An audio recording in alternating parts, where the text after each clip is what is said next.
Now I'm going to show you how to use layer masks to cut out an object. And by the way, at least for the purposes of this class, layer masks are the correct way to get rid of stuff in an image that you don't want. Do not use the eraser tool. One of the big issues with this clone stamp tool that I just finished with, and one of the big issues with the eraser tool is that those are not undoable. You can undo them in the moment, but if you decide at the end of the project that you need something back that you messed with, you have to go back and get the original image, pull it back in, and pull that part out of it. One of the big advantages of using layer masks is that they are undoable to the end of the project. So I'm going to bring in an image of a fish, and I'm going to float him in this. So I'm going to go ahead and go File, Place. That'll bring an image into this image. I have my yellow fish. Now you see this big X? This is just giving me the option to do some basic transforms before it's done putting the image where I want it. And I'm just going to put him, her, whoever, right in the middle, right there. Now, it doesn't matter if we have excess art out the edge, that'll be just fine. It's actually still there. Now, once you're done, and that's where I want it, and I'm done scaling it, I might actually want to make mine just a little bit bigger. There we go. Hit enter, and it will get rid of that X. Now this is an editable object. There's a chance it has this little icon right here. If it does, right-click, hit rasterize layer, and that will make it not a smart object anymore. We don't really need it to be a smart object. We want it to be an easy to edit rasterize layer. So let's go ahead and do that. That was right-click and hit rasterize layer. Now that I've done that, I'm going to come down to the bottom of the layers, make sure this one's selected.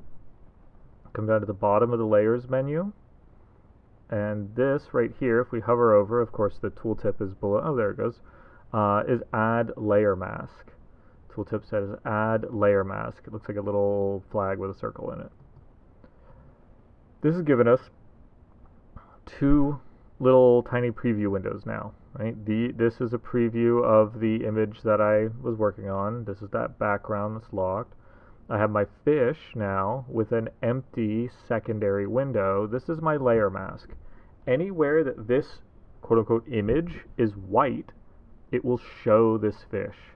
Anywhere this is black, it will hide this fish. So I can paint white, and I can paint black, and paint white, and paint black, back and forth, forever, and still have those parts of the image there. They're simply just hidden. So let's go ahead and do that.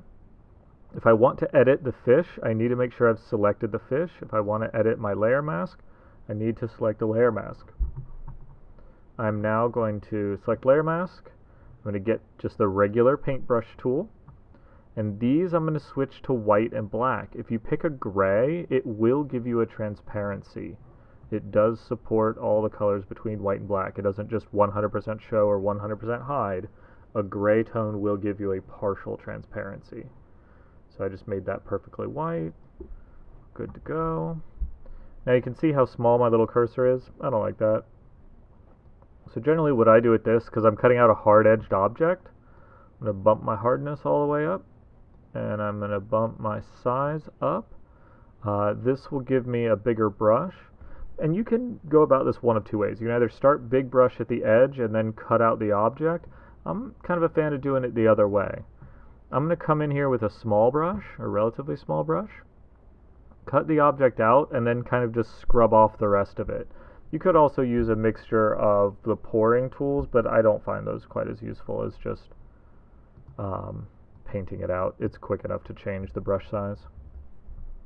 So we can zoom in. I can see that I want the fish, and I do not want the background. Oh, but see, I'm painting white on top of white. See this here? So if I want to switch the black and white to foreground, I can click this. I can also tap the X key, the X is in Xavier, X is in X-Men. I can tap that and it will switch those colors for me. So I'm going to paint with black. Now you can see that it's showing through the image behind it. Now because I have a relatively complicated image that has yellow in it, and that's annoying, I'm going to turn off just both those layers. That gives me this white and gray checker that just shows the transparency in Photoshop. That just shows essentially where there is no art. And because we print on white paper, that will go white when you print.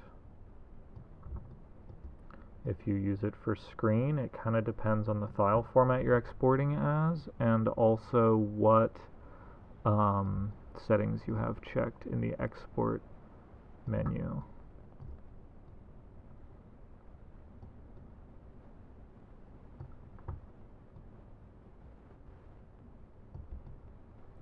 Now, I've come to an issue, and let me just go ahead and do both these at once. So let me come around. If you have a drawing tablet or something similar, this process is 1,000 times easier. Doing this with a mouse is miserable.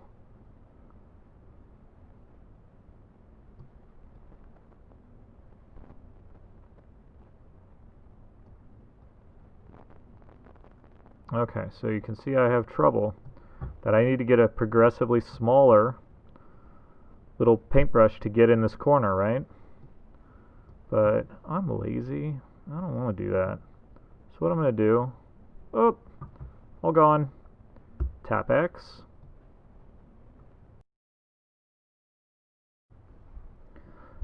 So here we go. I was having an issue where I could not get this to paint white. Couldn't get it to give me back my image. Very upsetting. But I want to show you the failure because it's an important one. I had the brush mode set to darken up here at the top. We want to take that off, normal.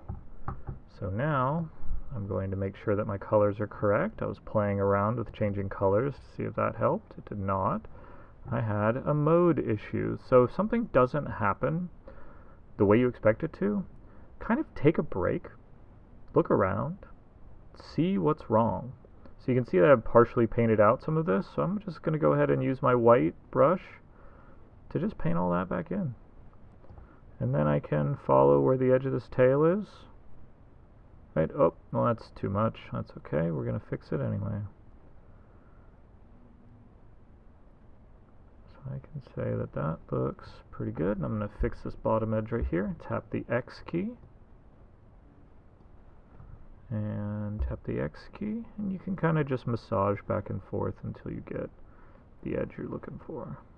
I'm going to do the same thing down here, hopefully without the crisis. X, gives me black, deletes out that section. Alright, we're good. X, white, let's put back too much. It's okay, we're gonna do our massage.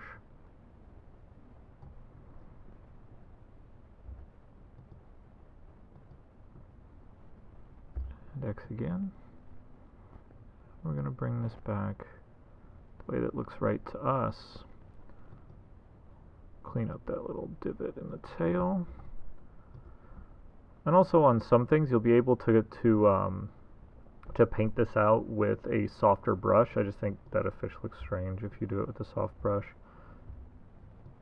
Nope.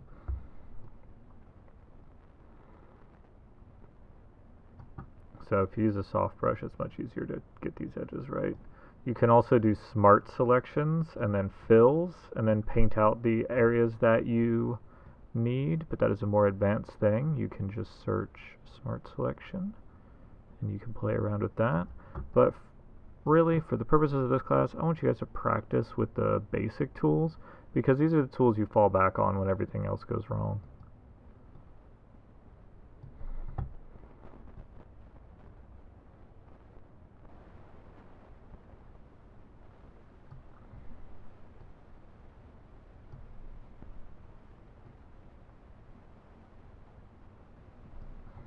Oh, see, just messed that up. I don't even have to undo it. I can just switch colors, paint back.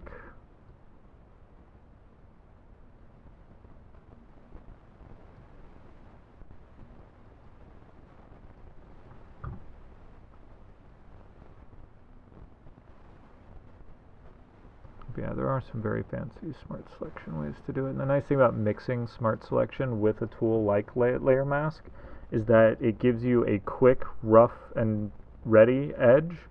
Then you can refine it with a paintbrush using layer mask, and that's always nice to have both those options. Now you can see I've cut out my fish, but I have all this rest of this junk. And just in the interest of it, it brings me a lot of joy.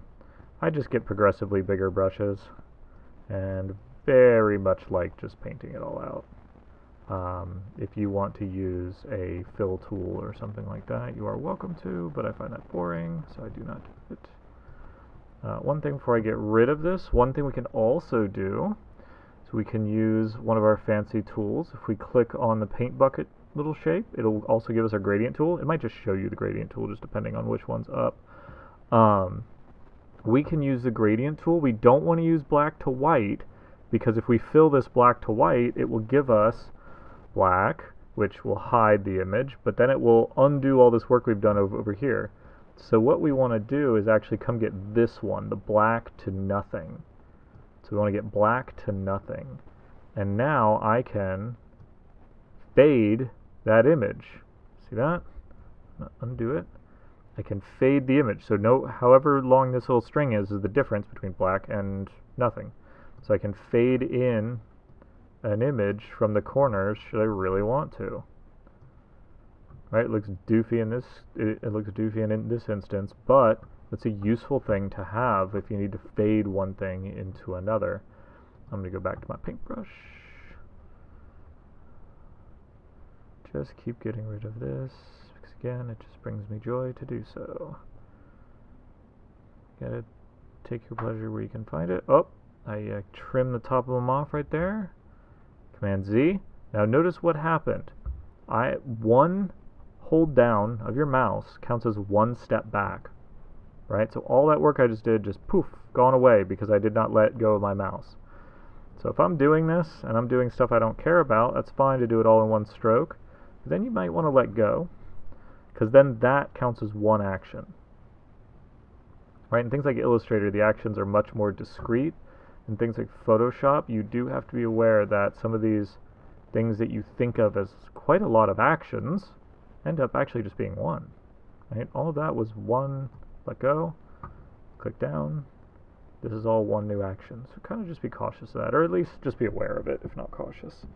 Alright, so I have my fishy. He is acceptably cut out. He's not great. I could go in and do some more touch-up. But the nice thing is that once we put him on something, we're really not going to notice those edges anymore. I do notice this edge, so I'm probably going to clean that up. But we now have our fish floating on our background. Now, one thing I want to do, and this is just kind of practice, is I come back and select this when I'm not actively cutting out our image. We can also see a tiny version of the cutout that I just made. So now I can move this guy freely. Oh, but see that? Well, if I know I'm going to be moving him around, let's just go ahead and clean that up too. All right. So now let's get our move tool.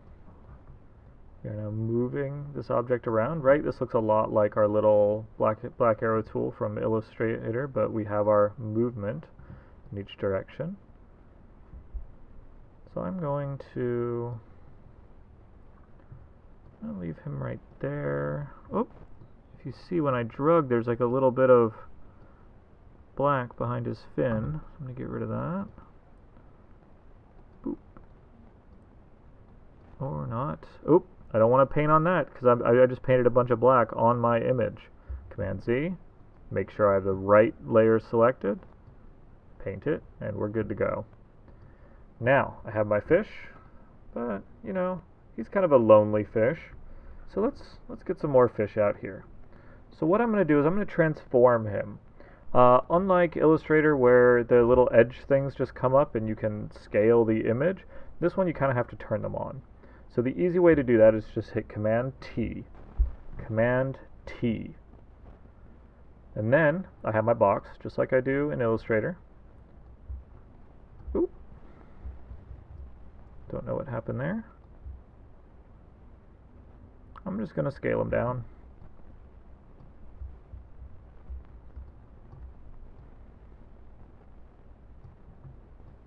that looks about right. And then to end that command, just hit enter, and it gets rid of the your controller blocks.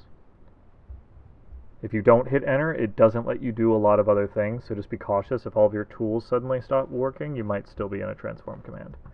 Alright, now, he looks a little lonely. Let's get him some friends. So what we're going to do, take this layer, drag and drop it to new layer. Look at that. There's one friend. There's a second friend. Let's take his first friend, move him.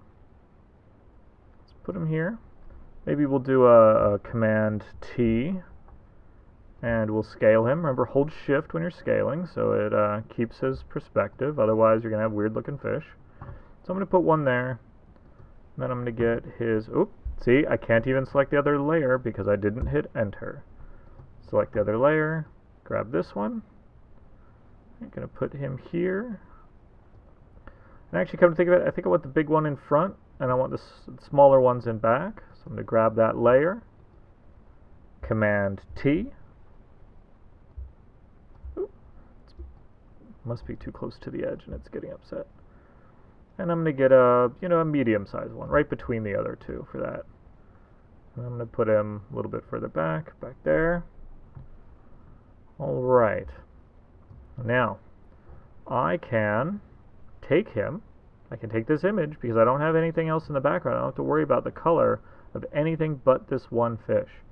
So now, I'll hit enter before we do anything else. Make sure I have that selected and not the mask.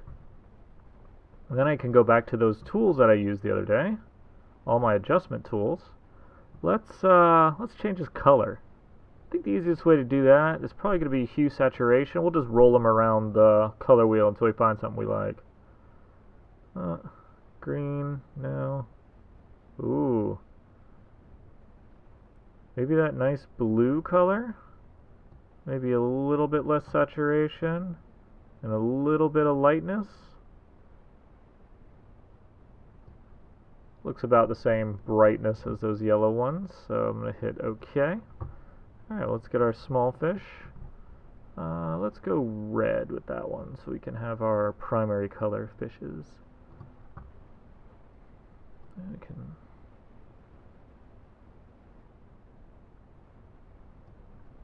There we go. Primary color fishes it is. A little bit less saturation, a little bit of lightness. Alright.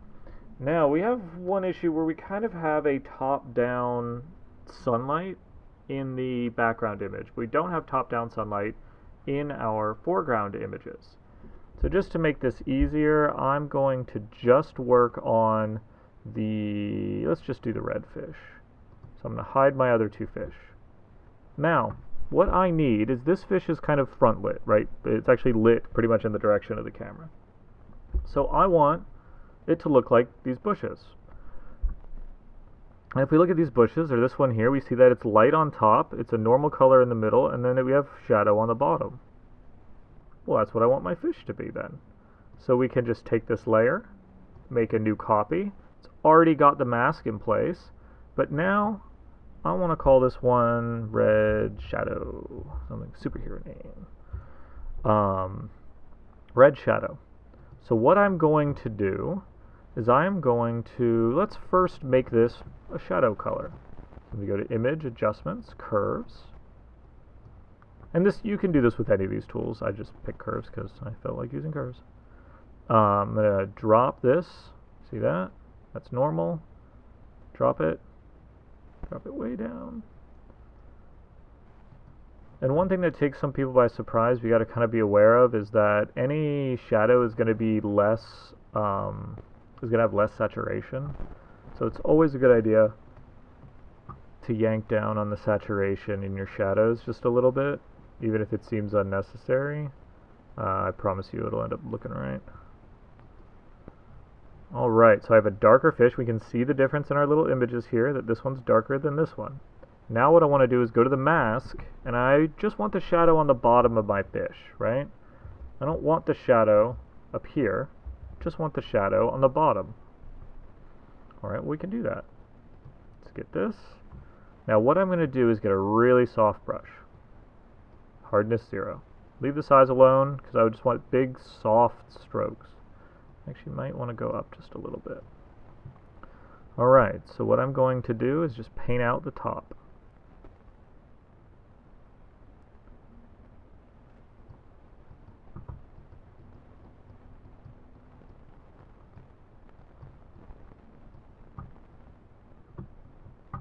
And then I can hit X, and I think that his belly probably needs a little bit more shadow. Whoop! Be cautious. I just drew in a shadow and got some of the original image back in. So Command Z, that's no good. So I need to be careful about doing that. There are ways to apply a layer mask and then start a new layer mask if you want. So what we can do is say, oh, I did that badly.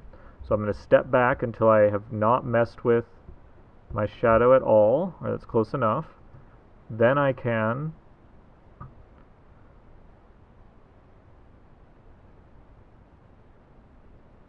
of course I can't do it from there because I'm very dumb.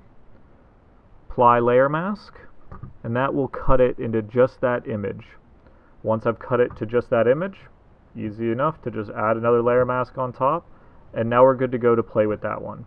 So I'm actually going to redo that, just give everybody another example. Copy this, new layer. This is our copy, this is our shadow. Again, just double click and name it. Red. Enter. Now what we can do is right click. We can apply our layer mask, because we clicked on the layer mask, not on this guy. I missed it the first time too. So now you can see that that is applied. And since I want to highlight on the same guy, I might as well take that layer, give myself a new one, go ahead and throw a layer mask on both these, because this one's going to be highlight red.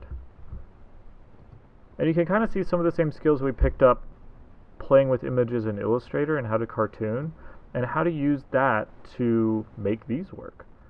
So, we want shadow red, and I am going to do the same thing before, adjustments. We are going to get curves first. Yank down on the curves. Wait for the preview to catch up, because it's very slow. Yes. Okay. Alright. Now, that's another thing. If you have these on, make sure to turn them off when you're playing with it. And I want to yank saturation too. So adjustments, use saturation, pull down on saturation.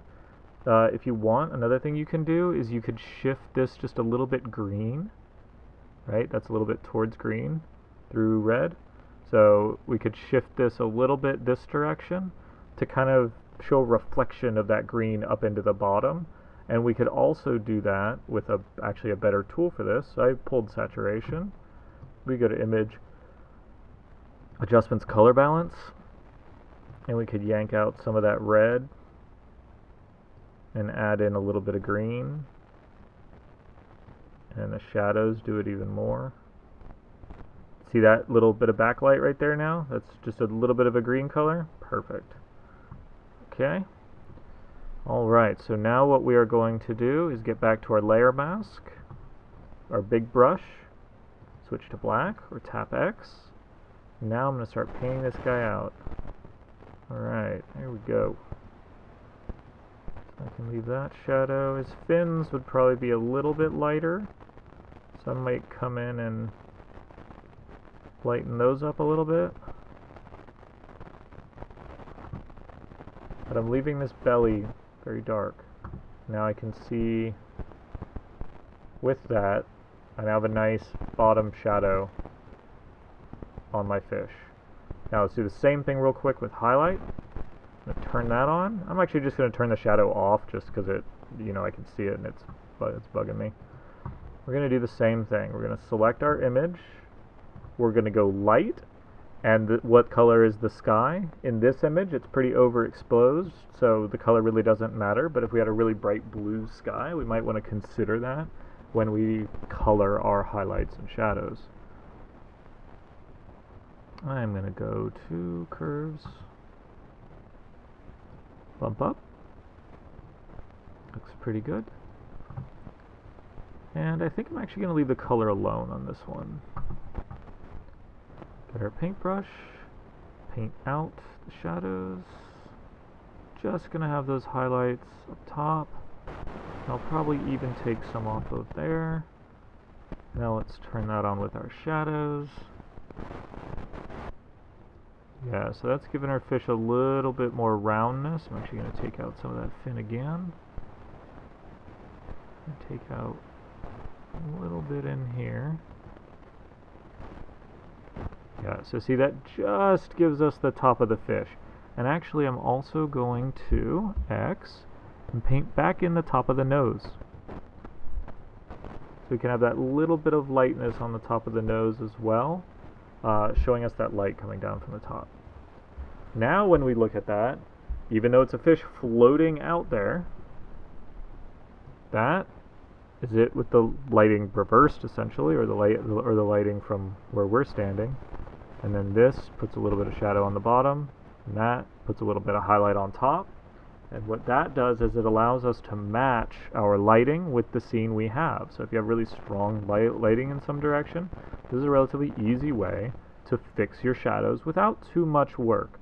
One thing I would not do is use the brightness contrast thing. I would use those curves because it looks a lot more natural when you fade them back into each other.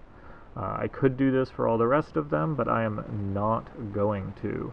So this is a method of cutting things out using layer masks and then layering those layer masks to add in other effects.